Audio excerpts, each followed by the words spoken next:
but we had good news over the weekend. Yeah, that's correct. Good afternoon, Chair Kelly, direct members of the board. The basin did receive some moisture late last week. I have a few SNOTEL maps and a graph from the NRCS SNOTEL network that monitors snowpack conditions in the basin. The first map shows conditions in each of the basins relevant to Middle Valley water supply as of January 6th. At that time, conditions were generally at or below 50% of median. The next map shows conditions as of today in those same basins following the recent storms. Conditions in the three upper basins have improved, most notably in the upper Rio Grande in New Mexico, which increased from 40% of median on January 6th to 53% of median today. So these storms helped improve conditions slightly, but not enough to bring them close to average for this time of year.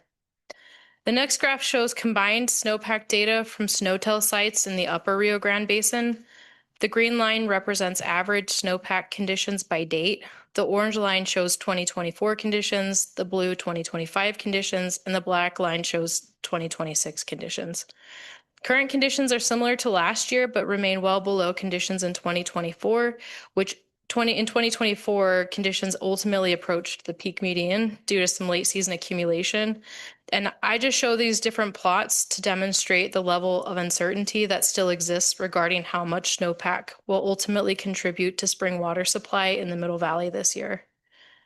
So the National Weather Service 2-week outlook shows the basin is expected to experience warmer than average temperatures with equal chances of above or below average precipitation. The seasonal outlook, which I have the graphs for up here, indicate the basin's likely to experience above average temperatures and below average precipitation through March.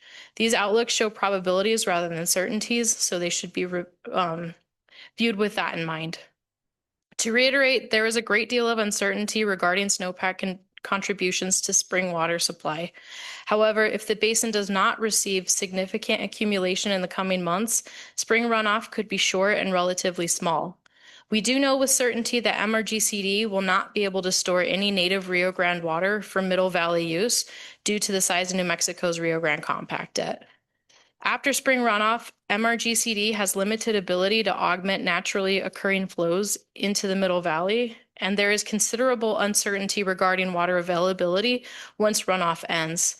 This summer and fall, MRGCD will be largely dependent on rainfall-driven inflows to meet the needs of Middle Valley farmers and their crops. Without significant rain inflows, water supplies will be limited, and farmers should expect extended periods between irrigation deliveries. So this concludes my report, and I will encourage everyone to pray for snow, and I'm happy to take any questions. I know it's the second time you guys have heard this report today, but if there's any questions, I'm happy to answer them.